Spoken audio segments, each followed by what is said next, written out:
guys, good morning. Welcome back to my YouTube channel. And today we're going to be discussing the characters of J.K. Rowling, Sophocles, and William Shakespeare. But who were these characters anyway? Let's find out. Under Exhibit A, who was this character? Mark Antony from Julius Caesar, written by William Shakespeare. Who's under Exhibit B?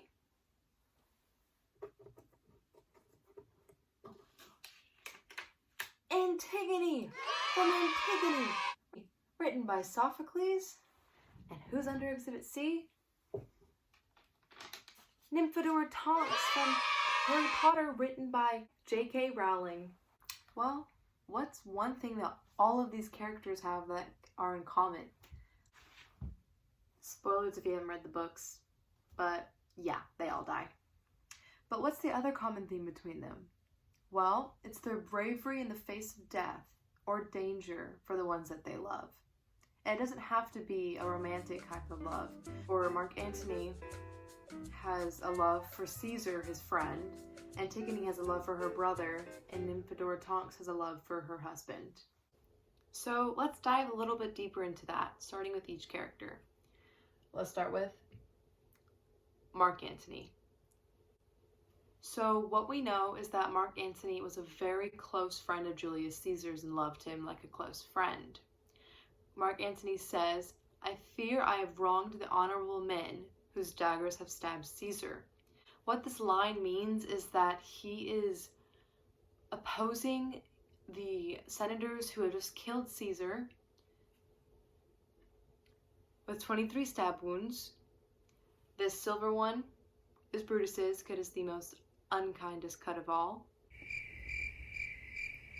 And he is opposing the men who had just done that to Caesar.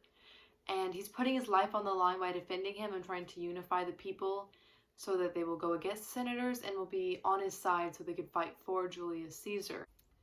Next up on our character list is everyone's favorite tragic female heroine, Antigone. Yay. So what Antigone tells King Creon is, quote, "I deny nothing," quote.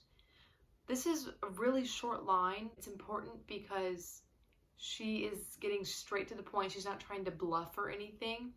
Her way out of paying her respects to Polyneices, who is her brother, who King Creon has established the fact that no one is allowed to bury him, and she has given him a proper burial so that his soul can rest in peace. She even goes as far to say is that she only fears God's judgment and not Creon's. So that's how she's so brave, is that she's admitting to her mistake full on and not trying to cover up the fact that she did it for her brother. She did it straight on and no one could tell her otherwise. To represent Antigone, I used this candle with a heart around it. The heart represents Antigone's love for her brother and burying him that cost her her life.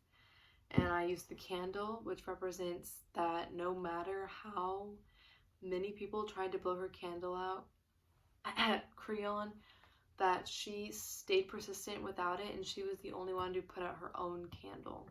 Next up on our list is Nymphadora Tonks. If you haven't watched or read Harry Potter, here's a little speed brief for you. What's been happening? Harry Potter turned 11, he got a letter from Professor McGonagall, then he needs to go to Hogwarts, and then basically Harry discovers he's a wizard, he has magical powers, that's the Wizarding World, where Harry goes to Hogwarts, and then Voldemort fights him, who's the big bad wizard. Nymphadora Tonks is on Harry Potter's team, and then right now they're in the 7th book, they're fighting Voldemort at Hogwarts Castle, the school that Harry goes to, and Harry is fighting alongside Nymphadora Tonks.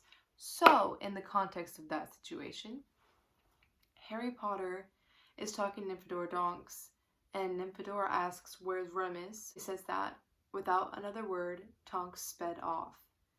This quote doesn't seem like much, but Tonks has a baby at home that she could be taking care of, which is very significant because she chose to come help her husband.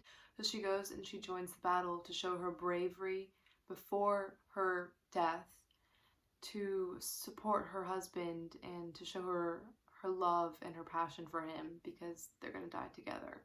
How can we modernize this common theme? Well, let's put it into a different situation. Imagine a military man who has wife and kids.